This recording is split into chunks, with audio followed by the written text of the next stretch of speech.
Question is that this bill be now read a second time. And I give the call to the member for Ryan. Thank you, Mr Deputy Speaker. It is almost 14 years since the Howard government released the landmark intergenerational report. It was the first report of its kind, and the first time the Australian government budget process was forced to look across the generations and identify the challenges that lie ahead. One of the biggest challenges all levels of government and the wider community were forced to think about, then as now, is how we're going to house, service and care for our ageing population.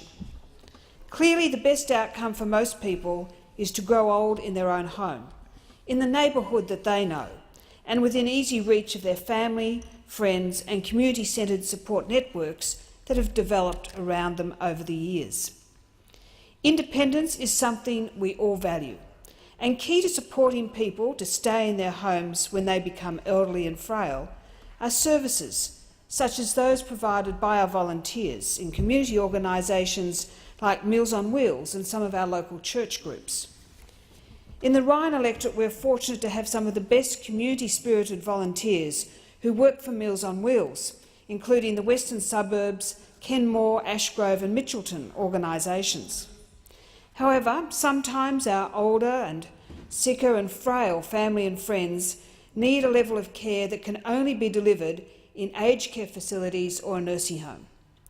In the federal electorate of Ryan, for example, 13 nursing homes and care facilities are now home to some of our senior citizens, part of a fabulous generation who help make our local community the wonderful place that it is today. While our aged care system is world-class, more Australians are living longer as a result of better health and better care, and the government recognises that we need to make some fundamental changes now to ensure the system is more sustainable and affordable in the future. Mr Deputy Speaker, the Coalition has already implemented a range of measures to address weaknesses in the current aged care system, including some that were started by the previous government. But we now need to move to a system that is more in line with the Productivity Commission's recommendations. That is why the government announced significant reforms to aged care in last year's budget to support older people to remain living at home. I welcome the Aged Care Legislation Amendment Increasing Consumer Choice Bill 2016, which gives effect to the first stage of the home care reforms. I congratulate and thank the Minister for bringing this bill forward. Mr Deputy Speaker, as I said before, the best outcome for most Australians is for them to grow old in their own homes and their own neighbourhoods. Moving to a market-based system, giving consumers more choice and allowing providers to run their own services is central to the government's plan for the future. Tomorrow's aged care system must be agile, innovative and creative. In harnessing the combined strength of small business, industry, public and not-for-profit care providers, Australia's aged care sector will deliver a sliding scale of efficient, high-quality services that will meet increasingly diverse levels of care, demand and affordability. This bill will provide consumers with more choice and control over their aged care services and will reduce red tape and regulation for providers. Mr Deputy Speaker, most home care providers are small businesses or not-for-profit organisations, so they will welcome the reduction in red tape. From February 2017, home care packages will be assigned to assess consumers who will be able to direct government funding to the provider of their choice. Consumers will have the flexibility to change their provider if they want to, or if they move to another district or even state, they can take their package with them. The changes also establish a consistent national approach to prioritising access to care through My Aged Care Gateway. I note the government's policy changes have received widespread support, and the implementation arrangements for these changes were developed in close consultation with key stakeholders, including the National Aged Care Alliance and groups representing consumers, carers and providers. Mr Deputy Speaker, it was about 5 years ago that the Productivity Commission identified a number of key weaknesses in our aged care system, including that it was difficult to navigate, Services and consumer choice are limited, and coverage of needs, pricing, subsidies and user co-contributions were inconsistent or inequitable. This was an enormous call to action for government, and I congratulate this government for doing more than just study a problem. Doing nothing should never have been an option, especially when you consider government has known the ratio of old to young in our society was growing rapidly since the first intergenerational report in 2002. As John Stuart Mill best put it in his 1859 essay on liberty, and I quote, "A person may cause evil to others not only by his actions but by his inaction, and in either case he is justly accountable to them for the injury." Unlike Labor, the Coalition recognises that if we ignore moderate changes now, long-standing issues and concerns will grow into even bigger problems. The decisions will get harder and the solutions will slip beyond our reach.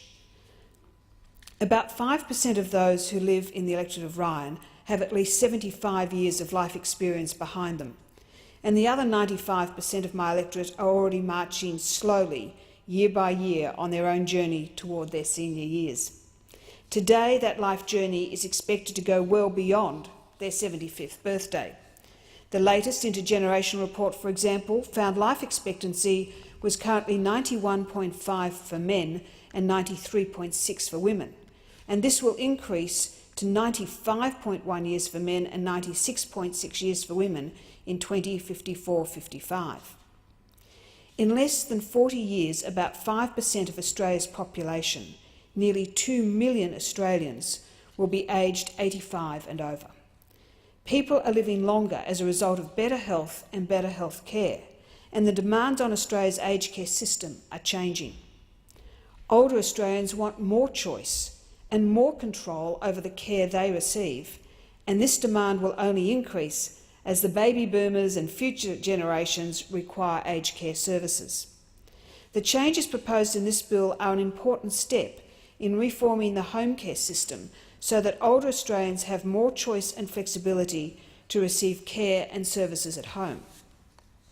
At the same time, these reforms will strengthen the aged care system to provide high-quality and more innovative services through increased competition.